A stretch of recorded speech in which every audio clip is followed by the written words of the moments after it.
Friends, तर आजपासून आपल्या चॅनलवर रोज नवीन मिनी ब्लॉग्स येतील, तर नक्की त्याला पण सपोर्ट करा आणि लाईक शेअर सबस्क्राईब करायला विसरू नका. फेसबुकवर सर तर फॉलो करा. तर सगळ्यात अगोदर नायराचा टिफिन बनवण्यासाठी पीठ मळलं, त्यानंतर नायराचा टिफिन बनवून घेतला.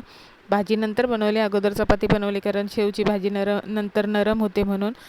तिचा डबा भरला, त्यानंतर तिची तयारी करून दिली.